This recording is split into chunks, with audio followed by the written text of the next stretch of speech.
The champagne hadn't even been uncorked when the insults started flying.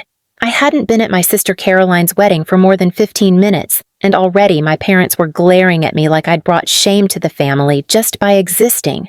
I stood there, in the corner of the hall, wearing a modest dress I paid for myself, watching my mother fuss over my sister's train while whispering to my father behind a forced smile. I knew what it was about, my refusal. 2 weeks before the wedding, my parents sat me down with the kind of seriousness that usually came with bad medical news. But this wasn't life or death. This was them demanding I sell my car, a car I had saved for years to buy, to help fund my sister's over-the-top wedding. My dad said, "She deserves the best day of her life." My mom added, "You'll never be a bride, so at least help the one who will be." The cruelty in her voice wasn't even disguised. I said no, not out of spite, but because that car was the one piece of independence I had. After years of being overlooked, belittled, and treated as a backup plan to Caroline's every dream, that car was my own personal symbol of freedom. I paid for it myself. I maintained it myself, and I wasn't about to sacrifice it so my sister could have golden centerpieces or a second gown for her reveal moment. That decision turned me into the family's villain. The night before the wedding, I caught my sister telling her bridesmaids that I was a bitter, broke brat who couldn't stand to see her shine. My mother called me ungrateful. My father said, "You owe this family everything." And that's when it hit me. I didn't owe them anything.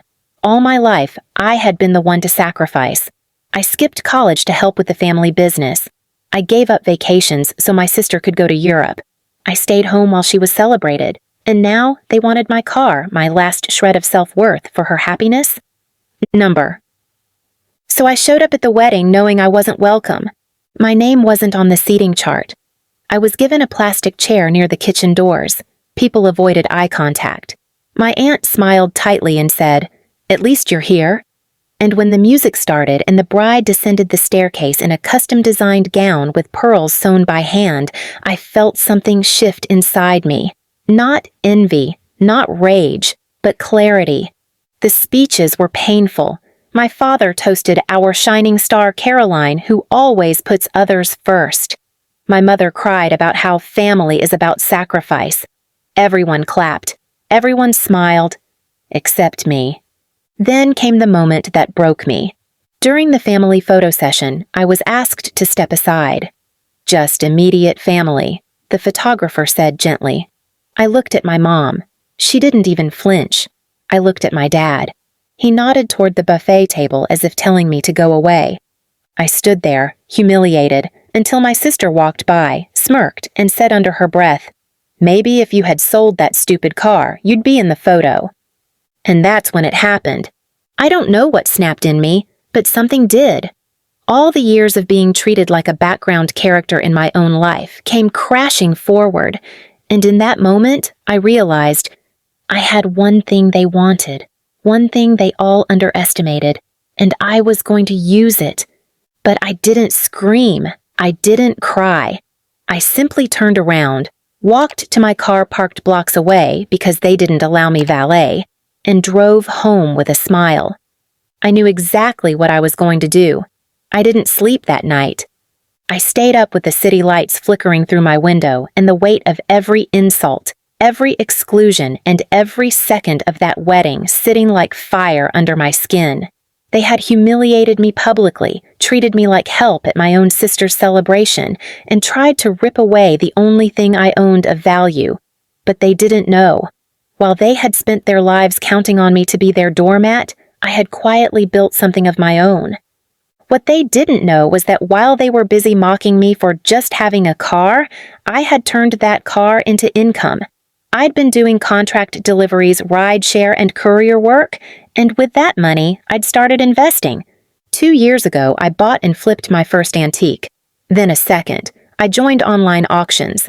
Then I started buying and reselling heirlooms, some rare, some barely dust-worthy, to antique dealers and collectors. I didn't advertise it to my family because I knew how quickly they'd find a way to leech off my efforts. But the real surprise? A few months ago, I bought something else, something deeply personal. I had acquired, legally and fully, the deed to a small storage facility just outside of town, a facility that, by sheer coincidence, contained my parents' prized possessions, vintage furniture, family heirlooms, rare china, and a few supposedly irreplaceable antiques passed down through generations. They had kept it there for safety and lower rates, never realizing the original owner had defaulted on the land and listed it for silent auction. I was the silent buyer. For months, I'd paid the fees without touching a thing. But after what they pulled at the wedding, I drove straight to that storage facility the morning after and unlocked what was now legally mine. The first thing I touched was the oak jewelry chest, my mother's pride. Inside were vintage brooches, a wedding hair comb she claimed should only belong to real brides, and an engraved locket she refused to let me wear to prom because I hadn't earned it. Every item was carefully photographed, appraised, and listed for sale. By noon, the entire contents of their unit were in motion. The most expensive pieces went to collectors in Italy and Spain. A rare desk my father bragged about, sold. The embroidered armchair they never let anyone sit on? Gone in 3 hours. And just for poetry? I sold the silverware set they refused to let me touch during holiday dinners for a private dinner of my own at the city's best rooftop restaurant. 2 days later, my phone rang. My mother. I let it go to voicemail. Her voice trembled. "The storage unit, it's empty. Did they rob us? The police say there's no break-in. What's happening? Call me." I didn't. Instead, I sent them a screenshot of the deed transfer with my name at the top, and one line typed beneath it. "Consider this repayment for my car, my pride, and your cruelty." That evening, I blocked their numbers. But the story didn't end there. At first, they tried to guilt me through extended relatives. I received a long message from my aunt claiming I had disrespected the family legacy. My cousin called me cold and vengeful. And my father, after days of silence, sent me a single email. "You went too far. You're not part of this family anymore." But here's the thing. They had made that clear long before I ever lifted a finger. And while they were busy mourning their antique chairs, I was taking meetings. A local historian had caught wind of my collection and offered me a surprising proposal to curate a public exhibit using several of the heirlooms I now owned. Not out of spite, but to tell my side of the family story. I named it, The Forgotten Daughter, Stories That Never Made It to the Mantle. The exhibit opened on a cloudy Saturday afternoon. I didn't expect many to come, maybe a few curious locals, some history buffs. But by evening, the gallery space was full. People walked past the glass displays, stopping at every item with carefully written plaques beneath them. Each piece was more than an antique. It was a story.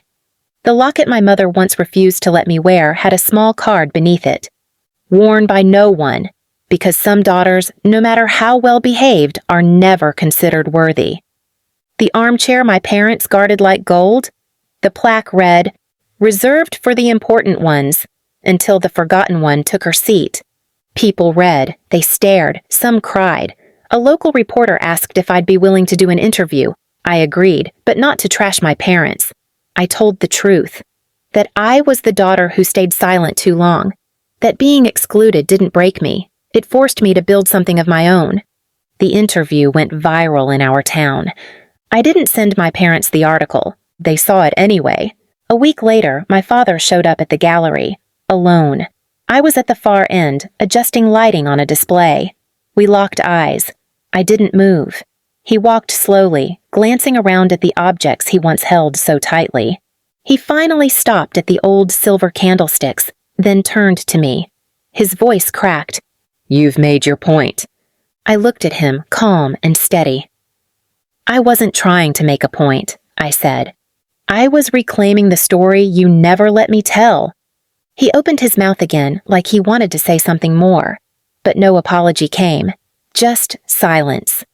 I didn't need it anymore. I turned back to my display. That night, I walked home feeling something I hadn't felt in years. Not revenge, not triumph, but freedom. I used to think I needed my parents to recognize my worth, but I realized the recognition I had been chasing wasn't theirs. It was my own. Weeks passed. The exhibit was extended twice. Strangers sent letters. One woman wrote, "Thank you for showing me I'm not the only daughter left out of family pictures." Another note, scrawled by hand, simply read, "They tried to erase you. Instead, you carved your name into history." I framed that one and hung it above my desk, right next to the first royalty check from the exhibit. It was more than my parents ever gave me, more than they ever believed I could earn. And it was signed in my name, the same name they once tried to leave out, the same name that now filled the room.